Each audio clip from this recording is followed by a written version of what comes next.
పౌరాణిక ఇతిహాసంగా రూపొందుతున్న చిత్రం కన్నప్ప. మరి ఈ సినిమాతో విష్ణు మంచు సినీ ప్రపంచంలో ఒక విశిష్ట స్థానం కోసం అయితే అడుగులు వేస్తున్నారనే చెప్పాలి. శివుడు భక్తుడైన కన్నప్ప జీవిత కథ ఆధారంగా రూపొందుతున్న ఈ చిత్రంలో మోహన్ బాబు, అక్షయ్ కుమార్, మోహన్ లాల్ వంటి మహానటులతో పాటు ప్రభాస్ కూడా ప్రత్యేక పాత్రలో కనిపించబోతున్నారు. మరి ఈ భారీ ప్రాజెక్ట్ను దేశవ్యాప్తంగా జనాలకు చేరవేయడానికి విష్ణు అన్ని విధాలుగా ప్రమోషన్ కార్యక్రమాలు అయితే నిర్వహిస్తున్నారు. రీసెంట్ గా రిలీజ్ అయిన ట్రైలర్ భారీ అంచనాలు క్రియేట్ చేసింది. ప్రత్యేకంగా కొచ్చిలో ట్రైలర్ లాంచ్ చేయడం, మోహన్ లాల్ను ప్రచారంలో భాగంగా చేర్చడం తెలివైన వ్యూహంగా నిలిచింది.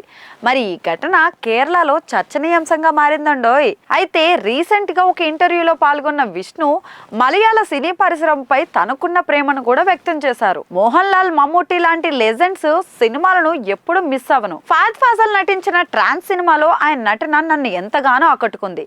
ఇక అలాగే 2024లో విడుదలైన భారీ విజయాన్ని సాధించిన ఫహద్ ఫాజల్ చిత్రం ఆవేశం కూడా చాలా బాగుంటుంది.